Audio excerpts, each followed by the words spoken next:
Halo teman-teman, pasti sudah pada tahu kan bahwa setiap profesi mempunyai kode etiknya tersendiri. Kode etik ini berfungsi sebagai pedoman untuk menjaga profesionalisme dan integritas dalam menjalankan tugasnya, membantu para pekerja memahami batasan serta tanggung jawab mereka. Dengan adanya kode etik ini, kepercayaan serta kualitas pekerja dapat terjaga, serta mengurangi penyalahgunaan kewenangan dengan kepentingan sendiri maupun kelompok tertentu. Kode etik jurnalistik didefinisikan sebagai aturan dalam sikap dan pengembangan moral yang dianut oleh media pers dalam menjalankan tugas jurnalistiknya. Bagi masyarakat yang terbuka dan demokratis, kode etik memainkan peran yang sangat penting dalam dunia jurnalistik. Karena jurnalistik sendiri memberikan begitu banyak manfaat serta fungsi dalam kehidupan masyarakat yang demokratis. Adapun fungsi kode etik diantaranya sebagai pemberi informasi yang faktual, sebagai pengawas pemerintah serta instansi lain kepada publik apabila ditemukan tindakan yang kurang tepat dalam instansi tersebut, sebagai penyokong perubahan demi kepentingan publik, sebagai keberlangsungan demokrasi, serta sebagai forum untuk dapat bertukar pikiran. Menurut Tom Erol-Nicky dalam bukunya Scholastic Journalism, terdapat beberapa keuntungan nih dalam penggunaan kode etik jurnalistik. Di antaranya, kode etik membantu menciptakan profesionalisme dalam tiap diri insan pers. Kode etik juga membantu menciptakan kredibilitas bagi media massa di mata publik, serta membantu menyelesaikan problem dalam pengumpulan serta penyajian berita. Lalu, apa saja sih pedoman yang harus ditaati dalam pelaksanaan kode etik jurnalistik? Berikut pedomannya. Pertama, wartawan harus bersikap independen, wartawan harus beretikat baik, wartawan juga harus melindungi identitas, baik itu identitas narasumber, identitas korban maupun pelaku kejahatan.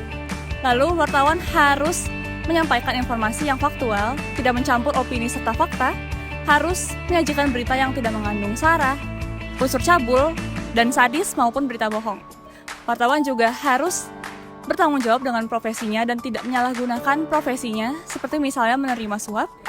Wartawan juga harus meralat apabila ada informasi yang salah, serta wartawan harus melayani hak jawab serta hak koreksi secara proporsional. Nah, sebagai wartawan yang baik dan beretika, pedoman tersebut harus dilakukan untuk bisa menjaga kredibilitas. Kalau tadi membahas tentang urgensi kode etik jurnalistik, sekarang kita bahas 5 dari 11 pasal penting dalam kode etik jurnalistik Indonesia. Pertama, wartawan harus independen. Artinya, mereka harus bebas dari tekanan pihak manapun dan menyampaikan fakta secara objektif tanpa niat buruk. Kedua, wartawan wajib bertindak profesional. Ini berarti mereka harus mengikuti standar jurnalisme yang benar dalam mengumpulkan dan melaporkan berita.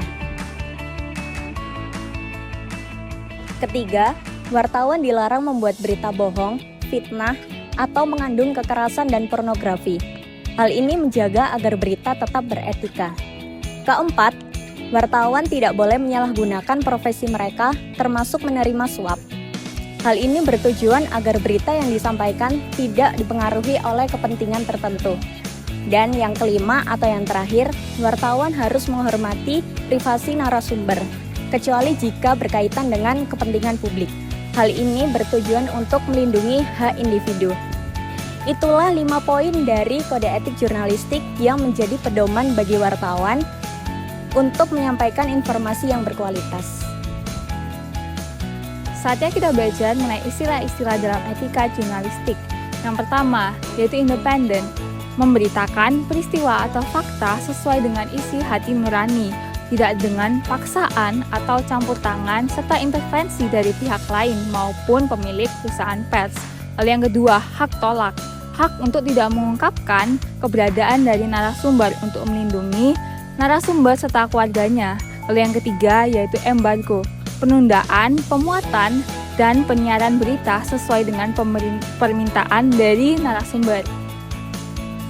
Yang keempat, yaitu off the record, segala informasi atau data dari narasumber yang tidak boleh disiarkan.